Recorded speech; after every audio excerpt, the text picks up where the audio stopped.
voulez optimiser votre distance au driving sans forcément swinger plus vite, il faut que vous amélioriez deux choses, le smash factor et le spin loft. Ouh, ça fait deux termes un peu compliqués. Alors avec ces deux baguettes, on va essayer de s'en sortir. Le smash factor, c'est simple, c'est ma tête de club va à une certaine vitesse, ma balle peut aller 1,5 fois plus vite. Dans le meilleur des cas, votre balle va 1,5 fois plus vite que la tête de club. Mais pour qu'elle aille 1,5 fois plus vite, il faut que le spin loft soit bon. Alors c'est quoi le spin loft? Le spin loft, c'est la différence entre l'ouverture du club à l'impact et l'angle d'attaque.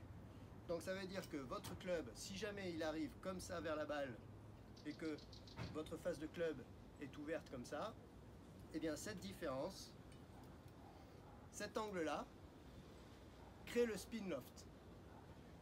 Plus cet angle est grand, et moins votre coup va être efficace au driver. Donc le but, c'est de rétrécir cette différence entre l'angle d'attaque et l'orientation de la face de club, l'ouverture de la face de club.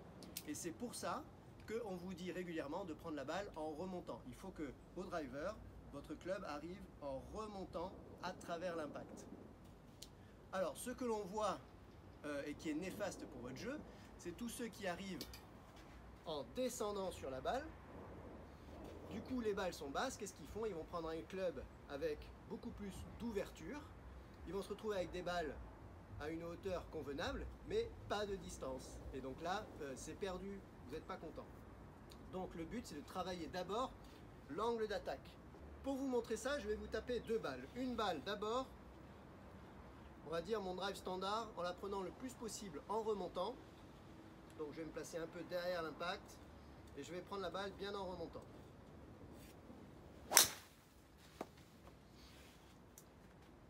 Voilà, je vous partage la vidéo sur l'écran.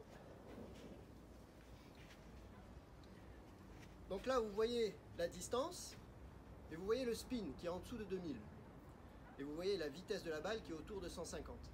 Maintenant, je vais faire le même drive en arrivant en descendant.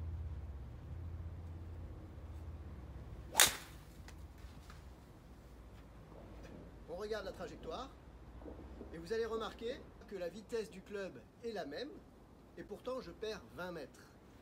Tout ça parce que mon angle d'attaque était plus descendant, j'ai créé plus de spin et ma balle est allée moins loin. Alors elle roule parce qu'elle est un peu plus basse, mais encore, il faut que le terrain permette qu'elle roule. Donc voilà comment gagner de la distance au driver sans changer votre vitesse de club, c'est en modifiant l'angle d'attaque.